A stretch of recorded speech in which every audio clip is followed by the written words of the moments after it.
Hello everyone and welcome back to my channel, or welcome if you're new here. Thank you so much for clicking on this video. Today I've gotten requests in the past to make a video about my top 10 list or top whatever list of my favorite MMOs, but I also wanted to just add on to it or twist it. So this video is just going to be my MMO body count. You know, wink wink, nudge nudge, but it's also doubling as my personal favorites list. Once again, as a disclaimer, this video is an opinion piece. Some people get triggered by opinions, and some people don't know what an opinion is, and we can have different ones. So whatever you see in this list, from my favorite to my least favorite, just know it's nothing personal, just my experience with the games and my tastes. So with that being said, disclaimers and everything like that bullshit, let's jump right in with the very first one.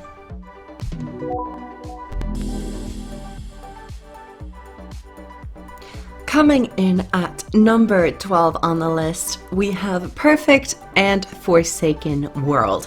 In all honesty, I don't remember a whole lot about this game. I just remember that I played it, and I think I was playing an elf character, and maybe a mage or a priest or a bard, and I just remember leveling in this swampy woodland zone. I played this game right after my kind of decline from World of Warcraft, when I was taking a break, and I was looking just for other MMO alternatives and free-to-play alternatives at that.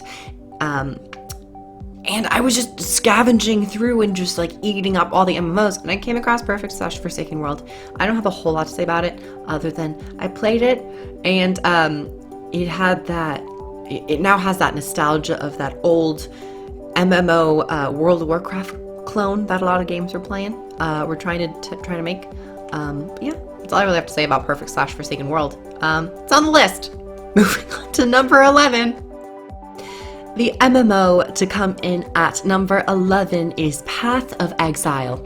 Now I call it an MMO, and I just did a quick Google, and it's an action hack and slash, but I still would classify Path of Exile as an MMO. I was actually introduced to this by one of my good IRL friends, and we played it together, and I'm not a huge fan of this game. However, I did enjoy it, and I found it to be a bit of fun. Definitely not something that made me want to stick with it. I think it's just my personal taste that I might not like this style of MMO/online game. But that being said, I do understand why it attracts a lot of other players, and why some players find it to be extremely interesting and really riveting. That being said, I did enjoy it. I saw it fun with my friend. It's always so much more fun to have friends when playing games. But that was Path of Exile. Pretty good one if you want to check it out. If you're into that type of MMO video game, you know where to find it. Moving on to number 10. Number 10 is a game with a very tumultuous history and standing currently in the MMO market. First off, rest in peace, Bless Online. I believe the servers are finally going down. They're shutting the doors on Bless. I was really disappointed in Bless, and I really wanted to give it a try and just stick with it, but it failed on multiple fronts. However, we still have a possibility with Bless Unleashed. Now, they are coming out with an open beta fairly soon, and with it they had an announcement that they redone the combat, touched it up. I still am on the fence with Bless Unleashed. I did play the very first beta, and it was mediocre. It didn't really captivate me. That being said, I think Bless Unleashed would do very well on PC, because playing it on Xbox is just not it, chief. Just really isn't. So number 10, Bless and Bless Unleashed. At least it was memorable compared to the 12th and 11th slot, in my opinion. Yeah. Next up, At the number 9 slot, we have a little game known as Dragon Nest. This game I played so much during my hiatus from World of Warcraft, mostly for the combat system. I wanted a game that was much more impactful, much more actiony than the classic tab targeting of World of Warcraft. So I checked out Dragon's Nest, and I think Dragon's Nest is a classic game which has fallen out of the spotlight mostly due to just age and the progression of time. You know, time tends to do that to some games.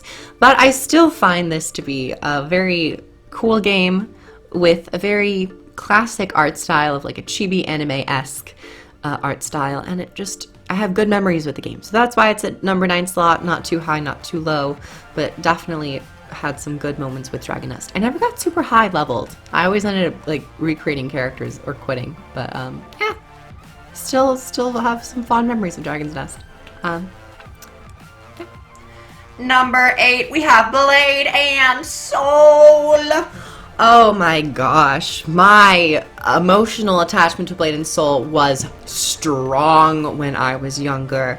I even downloaded the Russian server to play it before it even came to the States and to the Western market. I like Blade and Soul. I just was a little disappointed. It felt very linear and very restricted. Like, it just felt like I was like going through different lanes of maps. But on retrospect and on looking back and reflecting on it, it definitely was a great narrative experience, and the combat was so much fun. Definitely was something to write home about. And they are currently updating stuff. They're, of course, keeping the game updated with new classes. There's Archer coming out, and I believe that they're remaking it in Unreal Engine 4. Like, I saw some footage of it. I don't know if it's mocked up. It seems official, but it's something that is keeping me interested. So I'm definitely going to be keeping my eye on Blade and Soul, and I might even try it out again when the engine update occurs, whenever that happens. But yeah, Blade and Soul, if you guys are interested, definitely check it out. I think it's something to check out if you are someone who likes very action combat and Eastern aesthetics. And that's all I have to say about Blade and Soul. Number 7 on my humble list is a humble childhood game that I and my brother obsessed over. Wizard 101 is such a colorful, unique strategy game involving card mechanics and spells and pip systems and treasure cards and mini pets and big dungeons and boss battles and races and mini games. It's overall just a whole lot of fun. And I do wish that Wizard 101 was more quote-unquote free-to-play. It's free-to-play, but to a point. You end up having to buy and pay for everything. I would, if this game was fully free-to-play, oh, you'd catch me on there every day. Maybe not every day, but I definitely would play it much more often. And I think Wizard 101 is just a really cool and just well-crafted game from childhood. And I think it's worth to check out if you have children or you yourself want a strategy game that you might not have played ever or in a while. So, number 7, Wizard 101. 666, we have the rampaging, devilish Terra. This game was the game which kind of branded itself as the quote-unquote first MMO with true action combat. And I have to say, its combat is very intense and very engaging, and probably rivals some of the MMOs which I believe have the best combat. It's definitely up there with like the top three of the MMOs with just extremely engaging, detailed and interactive combat. Aside from the combat, Terra has a wide array of different classes, races, and zones to play in, raids and dungeons.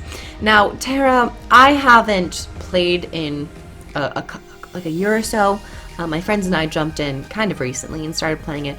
I don't know if it's starting to decline in player base. I don't know how strong the community is right now, but it is free, and Terra is definitely a game which is nice if you just want to like play a game specifically for the gameplay and just, you know, enjoy a different fantasy world. I would recommend it but I don't know if Terra is necessarily for everyone considering its current state. But this is number 6, and now we move on to our top 5. This is the point where it kind of becomes a little bit more predictable, question mark, Terra, and then onward, you know, so just warning, I guess. At number 5, we have the truly amazing, or past tense was amazing, Rift. Rift, when it first started, was the most competitive with World of Warcraft, in my opinion, in terms of its combat system, its tab targeting, its quest systems, its story progression, its just overall feel. Rift was one of the top World of Warcraft clones for its time, and it was a pretty damn good game when it first came out, and the expansion pack Storm Legion, those 2 eras were definitely when Rift was at its peak. Sadly, Rift has since fallen out of favor with the MMO community, but what I have to say about the community that still revolves around Rift is that they seem very dedicated. They are diehards till the end. And one thing that I loved about Rift was its class system and its character creation and class building system. You had so many souls to mix and match, so many subclasses to mix and match under your main class, and it was definitely one of my top tier points of affection towards this game. Sadly, Rift has started to kind of decline, but, you know, for nostalgia's sake, it's at my number 5. It just has to be on this list. Rift definitely did a lot of stuff right. Moving on. And the number 4 spot, in my personal opinion, which is still very high up on the list, is Final Fantasy XIV. Final Fantasy had a very rough beginning, as we all know, a very rough birth, and then with A Realm Reborn, see what I did there, birthing, we love puns. They completely remastered the game, and it's just been on a upward climb ever since. Shadowbringers, the newest expansion for Final Fantasy XIV, has seen a massive boost in player base and, of course, fan hype and fan dedication. My good friends are playing Final Fantasy XIV, and I've heard many great things about it. I myself have played up to level 35, the free-to-play cap, and my personal attachment is not as strong. However, I did have a great time leveling. I still can't get my full impressions because I have to have a subscription with this game, and I don't know if I'm ready to fork up a subscription currently for Final Fantasy XIV, but from what I've heard, Final Fantasy XIV combat is good once you get to higher levels, and the progression is good once you get to higher levels. Mid-game, but that's number 4, Final Fantasy XIV. Coming down to the wire, we have number 3, Elder Scrolls Online. They recently had the Elsewhere expansion, and I originally didn't enjoy Elder Scrolls Online as many people did. I pre-ordered it for my birthday, and it was kind of a letdown. However, with multiple updates introducing quality of life improvements and just improvements to the game overall in terms of systems and races and professions and balance and all that stuff, it has regained its position in the MMO community. I do think Elder Scrolls Online is a really great game and is at a really great place right now in its life, and I myself have picked it up once again. I'm streaming it some more over on Twitch, and I'm having a blast with it. I love the RPG element of this game. The storytelling is extremely strong. Hey, it's Elder Scrolls. What do you expect? So, number 3, Elder Scrolls Online. You got a good place in my heart currently. Let's hope it continues. Fusro Da.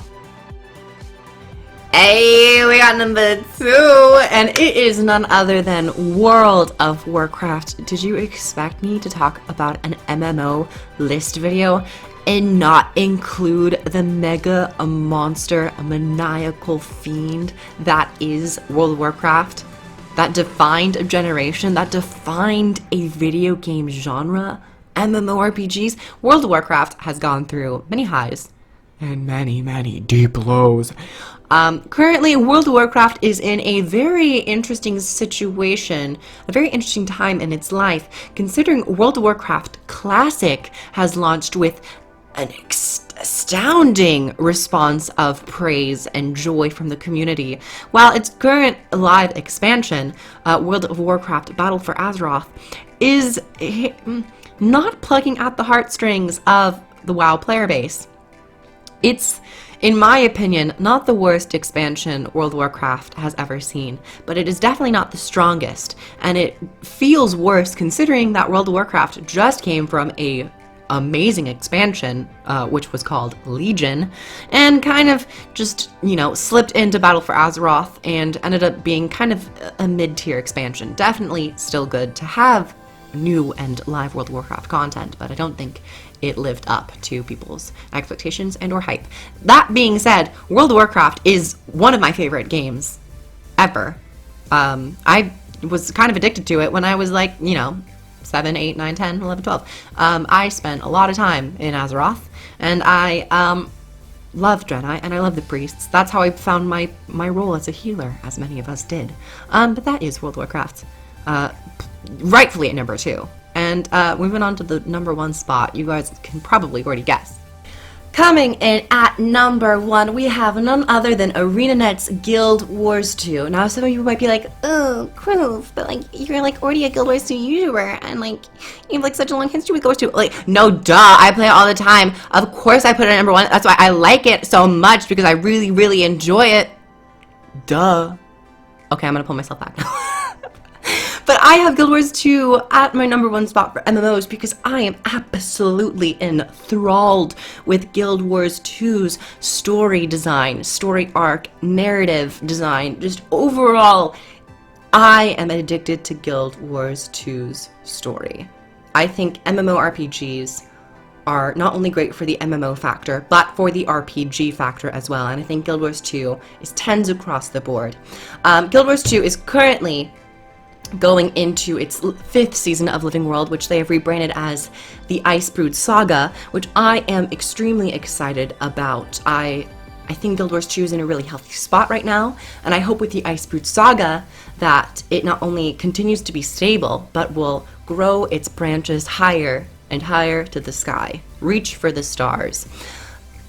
Also, I think Guild Wars 2 is in a really great place for new players to join.